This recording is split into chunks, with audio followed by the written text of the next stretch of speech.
किस्सा जे। झगड़ा, लड़ाई, मार कुटाई, लेकिन ये सिर्फ ये नहीं भी दरम्याने तबके के लोगों चा, ये बाबा सैलेब्रिटी नामवर लोग वो भी नहीं बाज आते। एक चीज़ ही ऐसी है पाकिस्तान की धरती 'ਚ चीज़ ही ऐसी है कि गल नूं गलत गल नूं बर्दाश्त करना बहुत कम आ। और जनाब अज दा किस्सा कि जनाब दो संडियां दी लड़ाई, दो ताकतवरां दी लड़ाई और ओरिजिनल रियल लड़ाई।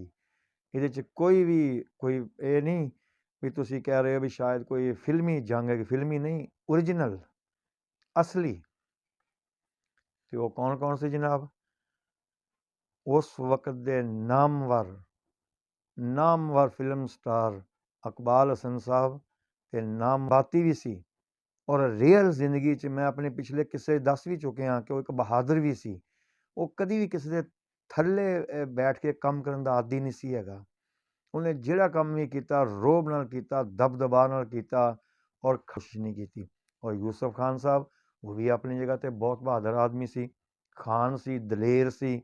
ਮਕਸਦ ਇਹ ਆ ਲੇਕਿਨ ਉਹਨੂੰ ਇਹ ਨਹੀਂ ਸੀ ਪਤਾ ਹੈਗਾ ਨਾ ਕਿ ਅੱਗੇ ਵੀ ਇੱਕ ਸੂਰਮਾ ਪੰਜਾਬੀ ਉਹ ਵੀ ਆਪਣੀ ਗੱਲ ਦਾ ਔਰ ਆਪਣੀ ਗੱਲ ਨੂੰ ਦਾ ਮਾਣ ਰੱਖਣ ਵਾਸਤੇ ਉਹ ਹਰ ਕੰਮ ਕਰ ਗੁਜ਼ਰਦਾ ਸੀ ਕਿ ਜਿਹੜਾ ਬੰਦਾ ਨਾ ਸੋਚ ਵੀ ਨਹੀਂ ਸਕਦਾ। ਲਓ ਜੀ ਅੱਜ ਦਾ ਕਿੱਸਾ ਸ਼ੁਰੂ ਕਰਦੇ ਹਾਂ, ਬਾਕੀ ਇਨਸ਼ਾਅੱਲਾ ਗੱਲਾਂ ਫਿਰ ਹੁੰਦੀਆਂ ਰਹਿਣਗੀਆਂ। 1974 ਦਾ ਦੌਰ ਸੀ। 1974 ਵਿੱਚ ਇੱਕ ਕਹਿੰਦੇ ਆ ਕਿ ਇੱਕ ਬਹੁਤ ਪਿਆਰੇ ਦੇਸ਼ ਦੇ ਨਾਮ 'ਤੇ ਇੱਕ ਫਿਲਮ ਬਣ ਰਹੀ ਸੀ, ਜਵਾਨ ਮੇਰੇ ਦੇਸ਼ ਦਾ। ਠੀਕ ਹੈ ਜੀ। ਔਰ ਬੜੀ ਅਜੀਬ ਗੱਲ ਇਹਦੇ 'ਚ ਇਹ ਸੀ ਹੈਗੀ ਕਿ ਇਕਬਾਲ ਹਸਨ ਸਾਹਿਬ ਖੁਦ ਹੀ ਇਸ ਫਿਲਮ ਦੇ ਪ੍ਰੋਡਿਊਸਰ ਸੀ ਔਰ ਐਜ਼ ਏ ਹੀਰੋ ਵੀ ਖੁਦ ਹੀ ਸੀ। ਔਰ ਹੀਰੋ ਦੇ ਨਾਲ ਇਹਨਾਂ ਦੀ ਜਿਹੜੀ ਹੀਰੋਇਨ ਸੀ ਉਹ ਸੀ ਆਲੀਆ ਬੇਗਮ ਸਾਹਿਬਾ, ਅੱਜ ਵੀ ਜ਼ਿੰਦਾ ਵਾ, ਅੱਲਾ ਸਲਾਮਤ ਰੱਖੇ। ਔਰ ਜੇ ਕੋਈ ਮਜ਼ੀਦ ਆਲੀਆ ਸਾਹਿਬਾ ਨੂੰ ਇਹਨਾਂ ਦੇ ਵਾਕਿਆਤ ਉਹਨਾਂ ਦੇ ਕਿੱਸੇ ਕੋਈ ਉਹਨਾਂ ਨੂੰ ਯਾਦ ਆ ਤੇ ਉਹ ਸ਼ੇਅਰ ਕਰਨ ਤਾਂ ਕਿ ਲੋਕਾਂ ਨੂੰ ਪਤਾ ਲੱਗ ਸਕੇ। ਤੇ ਗੱਲ ਇਹ ਸੀ ਜਨਾਬ ਸ਼ੂਟਿੰਗ ਹੋ ਰਹੀ ਸੀ। ਮਕਸਦ ਇਹ ਆ ਆਪਣੇ ਸੈੱਟ 'ਤੇ ਸ਼ਾਇਦ ਇਹ ਬਾਰੀ ਸਟੂਡੀਓ 'ਚ ਗੱਲ ਹੈਗੀ ਆ। ਮਕਸਦ ਇਹ ਆ ਕਿਉਂਕਿ ਸ਼ਹਾਦਾਤ ਜਿਹੜੇ ਆ ਜਿਹੜੀ ਸਰਚ ਹੈਗੀ ਆ ਜਿਹੜੀ ਤਹਿਕੀਕ ਉਹੀ ਦੱਸ ਰਹੀ ਆ ਕਿ ਬਾਰੀ ਸਟੂਡੀਓ ਲਾਹੌਰ ਉੱਥੇ ਸ਼ੂਟਿੰਗ ਹੋ, ਯਾਨੀ ਕਿ ਗੁੰਡਾਗਰਦੀ ਜਾਂ ਜੱਗਾ ਕਹਿ ਦਿਓ ਇਹਨੂੰ ਕੋਈ ਪੈਸੇ ਦਿਓ ਮੇਰੇ, ਨਹੀਂ ਇਹ ਤਾਂ ਬਹੁਤ ਮੁਸ਼ਕਿਲ ਸੀ ਉਹਦੇ ਅੱਗੇ। ਉਹਨੇ ਦੇਖਿਆ ਕਾਹਦੇ ਆ ਬਈ ਇਹ ਕੀ ਆ ਭਾਈ ਇਹ। ਉਹਨੇ ਕਿਹਾ ਜੀ ਇਹ ਖਾਨ ਸਾਹਿਬ ਨੇ ਪਰਚੀ ਭੇਜੀ ਆ ਇਹ, ਕਿਉਂਕਿ ਖਾਨ ਸਾਹਿਬ ਉਦੋਂ ਮਾਪ ਦੇ ਚੇਅਰਮੈਨ ਸੀ। ਮਾਪ ਹੈਗਾ ਜਿਹੜਾ ਫਨਕਾਰਾਂ ਜਾਂ ਫਿਲਮੀ ਸਨਅਤ ਦਾ ਇੱਕ ਨਾ ਅਦਾਰਾ ਬਣਾਇਆ ਸੀ ਉਹਨਾਂ ਨੇ, ਜਿੱਥੇ ਉਹ ਫਨਕਾਰਾਂ ਵਗੈਰਾ ਦੀ ਕੋਈ ਹੈਲਪ ਕਰਦੇ ਸੀ ਉਹਨਾਂ ਪੈਸੇ ਦੀ ਵਜ੍ਹਾ ਤੋਂ। ਹਾਲਾਂਕਿ ਨਜਾਇਜ਼ ਉਹ ਵੀ ਨਹੀਂ ਸੀ, ਉਹ ਵੀ ਹੈਲਪ ਵਾਸਤੇ ਸੀ। ਕੋਈ ਜਿਹੜੇ ਗਰੀਬ ਨਾਦਾਰ ਕਮਜ਼ੋਰ ਜਿਹੜੇ ਉੱਥੇ ਐਕਸਟਰਾ ਲੋਕ ਕੰਮ ਕਰਦੇ ਹੁੰਦੇ ਆ ਉਹਨਾਂ ਦੇ ਵਾਸਤੇ। ਹਾਲਾਂਕਿ ਸਿਰਫ ਅੰਦਾਜ਼ ਸੀ, ਉਹਦਾ ਅੰਦਾਜ਼ ਐਸਾ ਸੀ ਕਿ ਉਹਨੇ ਆਣ ਕੇ ਜੀ ਇਹ ਖਾਨ ਸਾਹਿਬ ਕਹਿੰਦੇ ਪੈਸੇ ਦਿਓ। ਉਹਨੇ ਦੇਖੀ ਪਰਚੀ, ਉਹਨੇ ਕਿਹਾ ਜਾ ਖਾਨ ਸਾਹਿਬ ਨੂੰ ਕਿਹਾ ਕੋਈ ਪੈਸੇ ਨਹੀਂ ਹੈਗੇ। ਉਹਨੇ ਕਿਹਾ ਚਲੋ ਗੱਲ ਖਤਮ ਹੋ ਗਈ ਆ। ਲਓ ਜੀ ਖਾਨ ਸਾਹਿਬ ਨੂੰ ਪਤਾ ਲੱਗਾ ਖਾਨ ਸਾਹਿਬ ਕਿਸੇ ਦੂਸਰੀ ਜਗ੍ਹਾ ਬੈਠੇ ਸੀ, ਕਿਸੇ ਦੂਸਰੇ ਸਟੂਡੀਓ ਸੀ ਨਾਲ ਦੇ। ਉੱਥੋਂ ਉੱਠੇ, ਖਾਨ ਸਾਹਿਬ ਵੀ ਜਜ਼ਬਾਤੀ ਸੀ, ਉਹਨਾਂ ਨੇ ਉੱਠੇ ਤੇ ਆ ਗਏ। ਆਣ ਕੇ ਉਹਨੇ ਕਿਹਾ ਓਏ ਉਬਾਲੇ ਆ ਪੈਸੇ ਕਿਉਂ ਨਹੀਂ ਦਿੰਦਾ ਤੂੰ। ਹੁਣ ਜਦੋਂ ਅਸਲ 'ਤੇ ਗੱਲ ਇਹ ਨਹੀਂ ਹੈਗੀ, ਜਦੋਂ ਹਰ ਬੰਦਾ ਇੱਕ ਅੰਦਾਜ਼ ਹੁੰਦਾ, ਜਦੋਂ ਅੰਦਾਜ਼ ਦੇਖਿਆ ਨਾ ਉਹਨੇ ਕਿ ਸ਼ਾਇਦ ਮੇਰੇ 'ਤੇ ਰੋਹ ਪਾ ਰਿਹਾ, ਉਹਨੇ ਕਿਹਾ ਕਾਹਦੇ ਪੈਸੇ ਹੈ। ਉਹਨੇ ਕਿਹਾ ਪਰਚੀ ਆ ਇਹਦਾ ਇਹ ਤਰੀਕਾਕਾਰ ਆ, ਕੋਈ ਪੈਸੇ ਨਹੀਂ ਹੈਗੇ, ਜਾ ਕੰਮ ਕਰ ਆਪਣਾ। ਇਸੇ ਗੱਲ ਦੇ ਵਿੱਚ ਹੀ ਤੂੰ ਮੈਂ ਹੋ ਗਈ।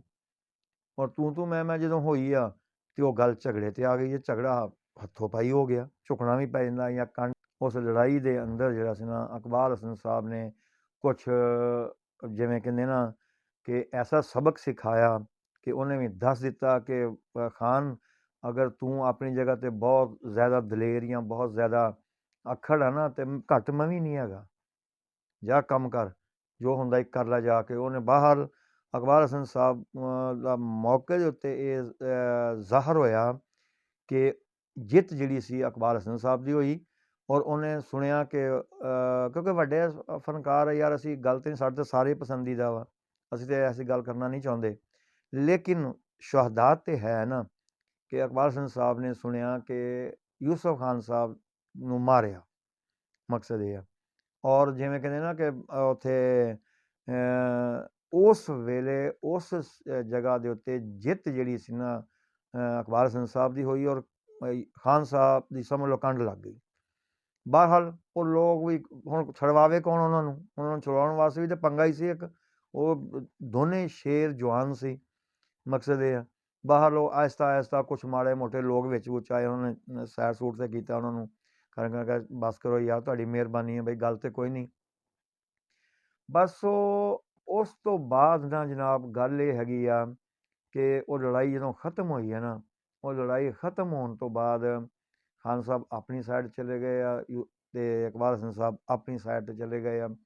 ਲੇਕਿਨ ਉਸ ਵੇਲੇ ਕਹਿੰਦੇ ਆ ਕਿ ਇਕਬਾਲ ਹਸਨ ਸਾਹਿਬ ਦਾ ਇੱਕ ਜ਼ਵਾਲ ਵਾਲਾ ਦੌਰ ਸ਼ੁਰੂ ਹੋ ਗਿਆ। ਕਿਵੇਂ?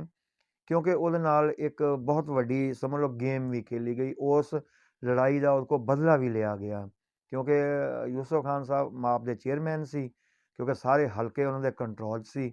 ਮਕਸਦ ਇਹ ਆ, ਉਹਨਾਂ ਨੇ ਜਿੰਨੇ ਵੀ ਡਾਇਰੈਕਟਰ, ਹਦਾਇਤਕਾਰ, ਫਿਲਮਸਾਜ਼ ਜੋ ਵੀ ਆ, ਉਹਨਾਂ ਨੂੰ ਜ਼ਬਰਦਸਤੀ ਵੀ ਕੀਤੀ ਉਹਨਾਂ ਨਾਲ ਕਿ ਕੋਈ ਬੰਦਾ ਵੀ ਇਕਬਾਲ ਹਸਨ ਸਾਹਿਬ ਨੂੰ ਆਪਣੀ ਫਿਲਮ 'ਚ ਨਹੀਂ ਲਏਗਾ, ਅਗਰ ਲਵੇਗਾ ਫਿਰ ਮੇਰੇ ਤੋਂ ਬੁਰਾ ਕੋਈ ਨਹੀਂ ਹੋਵੇਗਾ। ਇਹ ਜਨਾਬ ਜਦੋਂ ਦੇਖੋ ਇਹ ਦੁਨੀਆ ਹੈ ਇਸ ਤਰ੍ਹਾਂ ਦੀ ਹੈ, ਇਹ ਜਿਹੜੀ ਫਿਲਮ ਇੰਡਸਟਰੀ ਆ ਨਾ, ਇਹਦੇ ਅੰਦਰ ਇਹ ਨਹੀਂ ਦੇਖਿਆ ਜਾਂਦਾ ਕਿ ਬਸ ਜੀ ਗੱਲ ਖਤਮ ਹੋ ਗਈ ਆ, ਕਿਉਂ ਨਾ ਲਈਏ, ਕਿਉਂ ਨਾ ਕੰਮ ਕਰੀਏ ਅਸੀਂ, ਉਹ ਵੀ ਇੱਕ ਅੱਛਾ ਐਕਟਰ ਆ। ਮਕਸਦ ਇਹ ਆ।